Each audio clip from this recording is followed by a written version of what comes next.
Janet is a school board member, won a race against an opponent. She ran opposing Common Core, and I think you'll know why in just a minute. Welcome, Janet. Thank you so much.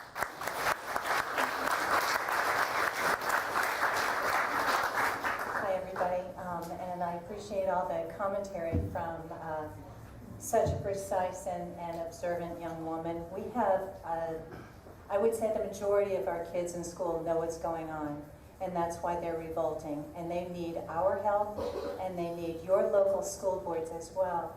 But how did I get myself into this position? Well, I'm a longtime educator. I started as a teacher in '72 and became a language arts specialist because I wanted to know how to facilitate what wasn't happening with the kids. And then I became a staff developer, and I was in competition with Sandra Stotsky in Connecticut. I was a curriculum designer and implementer. So Connecticut and Massachusetts were vying for #1. Of course, you know who won. But we did our best to keep up the pace up in New England.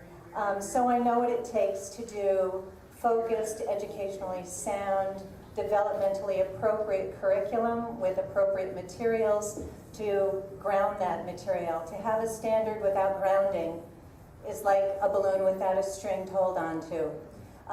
And the other thing that I know is that, as you can see, if you Google Sandra Stotsky, you've probably already seen it, it takes 5 years to develop a standard that's sound, to develop a curriculum that can be built on top of that, to develop the materials and the testing that can be developed on top of that, to develop something in a closed room with 2 attorneys and an ed reformer is not sound educational standard creation, and copyrighted so no one has any leeway on making improvements over a 5-year reflection time is inappropriate. So I come to this not only as an educator with a passion for empowering every individual in front of me, and that included the adults as well.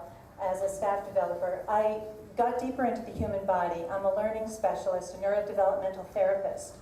And what I know that we're doing through this curriculum, not only in the ramping up of the tension and the stress and the anxiety, the frustration, the chaos, the confusion that's built into this design is affecting our students from a very foundational level. Our parents, it's separating that parent-child bonding source. And we know that a triad is the best structure: teacher, parent, child. Working together on something that makes sense for everyone is the best design. And that design is being pulled apart intentionally so that the child no longer relies on the parent. It's honoring the box that gives you the answer that may not be what the teacher said, but if the box says it, that's how it goes. So the other thing we're missing in all of this is the developing nervous systems. We're putting academics so much lower now that the children have no concept for. They have no paradigm for. They have no place to put that. We learn as humans, we learn associatively. We learn from what we know and add a little bit so that it grows into a beautiful garden. What we're teaching our children with this Common Core, it's retraining the brain to think digitally. Separate pieces that aren't connected, and God knows how we connect them, and that's why any answer is okay. So that we can't even talk about things together, because if you have one way of thinking and I have another and they're both okay, somebody else is going to have the final say, and that's the danger. We won't have a grounded, thoughtful logic model, and logic model is what has guided us to a level of enlightenment, a level of civilization, and a level of civility that then we can build on. But from a school board district, what I found, thinking I was getting on the school board to help all those kids that were struggling and all those teachers that are struggling in the classroom, and to retain our wisdom pool that is just leaving the school as fast as they can, the people who know how to massage a curriculum and engage students, whether they're ready or not, to get them ready to then flower. We don't have that luxury anymore. They have a set curriculum, and they will be tested on Wednesday to get ready for the Friday test. The bill that's up for testing percentage has nothing to do with the amount of testing that's going on in the classrooms. They are testing every day of the week in every grade level. That little percentage of that one test we're talking about matters not, because the kids are not having a chance to actually work with what they're learning. It's testing, and I'm part of SAC committees in my district, and I had a parent recently say, "This is making my daughter crazy." That daughter was an A student. The mother was an advocating parent, really engaged with her education all the way. She feels so unwelcome in the schools now, so unwelcome in the conversations that she's always had. And now she says, "This is making me want to pull out of public school. I want to homeschool, and I've never said that before." And she said, "I'm the one who will speak up. There are hundreds more like me." We have silenced the most important advocates in our children's education because our school boards kind of have well, the state just tells us to do that. And one of the things I want you to impart on your legislators when you speak to them, their illegal codification of an unconstitutional mandate that violates antitrust and state sovereignty and our federal laws is a violation of not only their oath of office, but it impacts every constitutional officer who said they would uphold the Constitution and defend the rights of our citizens for all the liberties that we are guaranteed, and pursue the future for our kids. Now, I'm in a go-getter district. Flagler County is just wonderful. We have a dynamic group of people there who say, "We know this is bad, but we'll get it done." So we've spent, this is the fun part. Being on the inside, I thought I could get more access to the numbers information. I don't know what I was thinking.